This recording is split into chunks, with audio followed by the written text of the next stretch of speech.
안녕하세요. 내가 할 수 있는 모든 것 루크입니다. 오늘 영상은 빚 절대로 지지 마세요 라는 주제로 이야기를 해볼까 합니다.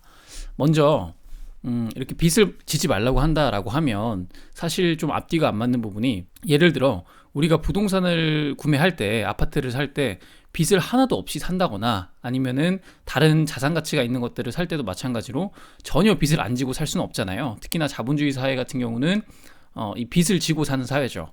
은행이라는 시스템이 대출을 해주고 그 대출을 활용해서 기업들도 투자를 하고 개인들도 그 돈을 활용해서 자기 개인 사업을 하거나 아니면 내가 집을 살 때 혹은 다른 재테크 수단을 할 때도 얼마든지 이용할 수 있고, 그걸 이용해야만 하는 그런 시스템이 바로 자본주의 사회이기 때문에 전혀 빚을 안 쓸 수는 없습니다. 그래서 빚을 절대로 지지 마세요 라는 주제를 두고 이야기를 할 때 우리가 몇 가지 구분해야 될 중요한 포인트들이 있습니다. 먼저 첫 번째로는 좋은 빚 그리고 나쁜 빚, 이 두 가지를 구분을 먼저 해야 할 것이고, 그 다음에 두 번째로는 채권자와의 관계. 말이 좀 어렵게 느껴질 수도 있겠지만 우리가 채권을 투자할 때에 혹은 우리가 임차를 할 때도 마찬가지로 채권자와 채무자가 있는데, 채권자는 쉽게 말해서 내가 뭔가를 빌려줬다라는 거고, 채무자는 자기가 그 빌려준 것을 활용해서 활용하고 있기 때문에 채권자에게 돈을 줘야 될 의무가 있는 사람들이죠. 쉽게 말하면 임대인과 임차인을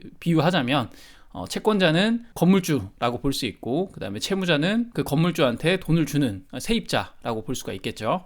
그래서 다시 한번 이야기하면 빚 절대로 지지 마세요 라는 주제에서 우리가 빚을 두고 이야기할 때 첫 번째로 봐야 될 게 바로 좋은 빚과 나쁜 빚에 대한 어떤 경계선, 그런 구분을 명확하게 해야 할 필요가 있고, 두 번째로는 채권자와의 관계, 그 관계가 누구냐에 따라서 빚을 져야 할 대상 혹은 빚을 질 수 있는 대상과 그래서는 안 될 대상이 있기 때문에 우선 크게 이렇게 두 가지를 두고 이야기를 시작해 볼까 합니다. 먼저 첫 번째 주제를 가지고 이야기를 하자면 좋은 빚과 나쁜 빚. 제가 생각했었을 때 이 좋은 빚과 나쁜 빚의 경계선에서 먼저 생각해야 할 것은 금리라고 생각을 합니다. 그리고 두 번째는 대출 총량이겠죠. 그리고 세 번째는 투자 대상입니다. 먼저 금리를 두고 이야기를 한번 해볼까 합니다. 어떤 금리가 좋은 빚이고 어떤 금리가 나쁜 빚이냐, 굉장히 심플하게 생각할 수가 있는데, 먼저 여기에서는 상대적인 개념으로 접근을 해야 한다고 생각을 하는데, 예를 들어 시중금리가 10%에 육박하는 고금리 시대라고 한다면 우리가 6% 7%의 금리를 빌려올 수 있어도 굉장히 상대적으로 적은 금리이기 때문에 좋은 금리라고 할 수 있고, 그렇게 해서 내가 얻은 빚은 좋은 빚이라고 할 수가 있죠.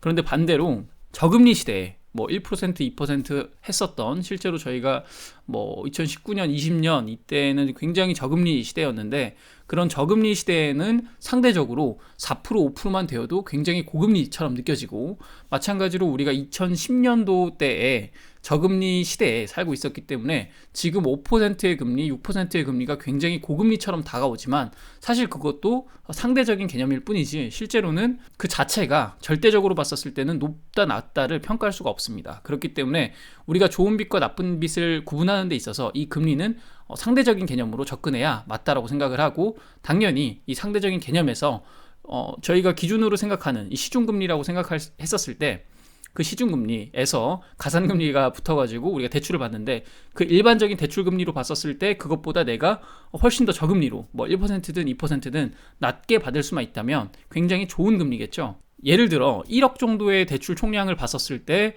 우리가 1%라고 하면 대략적으로 한 100만 원 정도의 금액이 되는데, 만약에 내가 상대방보다, 다른 사람보다 2%만 더 낮게 금리를 받는다고 하더라도 1억에 2%면 200만 원. 그런데 보통 우리가 집을 살 때는 2억에서 3억 정도의 대출을 낄 수 있기 때문에 대략적으로 200만 원의 금리 곱하기 2배, 3배를 하게 되면 실제로 내가 상대방보다 한 2%, 3% 적게 금리를 받는다는 거는 1년으로 봤었을 때는 거의 500만 원에서 600만 원에 달하는 제법 적지 않은 돈이 될 수 있는데, 특히나 이것을 만약에 연봉으로 환산한다라고 하면 500만 원이나 600만 원 정도의 연봉을 순수하게 내가 세금을 떼고 받으려면은 그 돈은 거의 한 700만 원에서 800만 원 정도로 연봉 책정이 되지 않을까 싶습니다. 그러니까 무시할 수 없는 돈이라고 할 수 있겠죠. 어쨌든 이 금리는 상대적으로 보고 우리가 접근을 해야 된다라는 겁니다.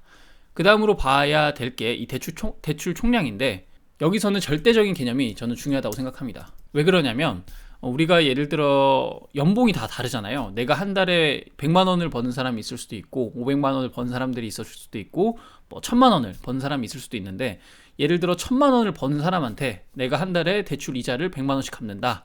집을 살 때 대출을 좀 끼고 샀더니 100만 원씩 이자가 나간다 라고 하면 사실 그렇게 큰 돈 같진 않습니다. 반대로 일반적으로 우리가 뭐 300만 원 정도를 월급으로 받는다라고 하면 300만 원에 해당하는 돈에서 100만 원은 상당히 큰 부분이죠. 우리가 생활비라고 하는 부분들을 쓰고 나면 아마 이자 100만 원이 그냥 그대로 나가버리면은 더 이상 남는 돈이 없을 겁니다. 그렇기 때문에 대출 총량 같은 경우는 절대적인 개념에서 접근을 해야 되고, 내가 나의 월 소득 대비해서 과한 대출 총량을 받았다면은 아무리 그게 금리가 적다라고 해도 그것은 절대 좋은 빚이라고 할 수 없겠죠. 마지막으로 투자 대상에 대해서도 생각을 해봐야 되는데, 여기서는 또 되게 상대적인 개념이 많이 들어갈 것 같아요. 예를 들어 내가 좋은 빚과 나쁜 빚을 구분하는데, 우리가 보통 빚을 쓴다라고 하면 부동산을 산다거나 일반적으로는, 아니면 뭔가 빚을 내서 주식을 투자한다거나, 아니면은 자기 개인 사업을 한다거나, 요즘에는 또 추가적으로 새로 생긴 비트코인 같은 것을 할 수가 있겠죠. 그래서 이 투자 대상이 뭐냐에 따라서도 이게 좋은 빚이 될 수도 있고 나쁜 빚이 될 수도 있죠. 상대적으로 보편적으로 말하자면 이 부동산에 쓰는 돈은 좋은 빚일 확률이 높습니다. 왜냐하면 부동산 같은 경우는 변동성이 아무래도 주식이나 사업, 비트코인에 비해서는 작고, 그 다음에 레버리지를 일반적으로 끼고 사기 때문에 부동산에 투자한다면은 상대적으로 다른 대상보다는 떨어질 폭이 작겠죠. 그리고 이와는 반대로 주식이나 뭐 비트코인 같은 것들에, 혹은 내 개인 사업에 뭐 빚을 내서 내가 했다라고 하면은 아무래도 그 자체로 나쁘다라기보다는 변동성이 크기 때문에 상대적으로 나쁠 수는 있습니다. 그런데 여기서 주의해야 할 개념 중에 하나가, 제가 최근에 읽고 있었던 책 중에서 거인의 어깨라는 책을 읽고 있는데, 거기서 나오는 개념이 능력 범위라는 개념이 나옵니다. 사실 거인의 어깨라는 책이 나온 개념이 아니라 워렌 버핏이 투자를 할 때 굉장히 중요하게 생각하는 개념 중에 하나입니다. 말 그대로 내가 아는 한에서, 내가 가지고 있는 나의 능력 범위 안에서 투자를 한다는 이야기인데, 왜 이게 중요하냐라고 한다면,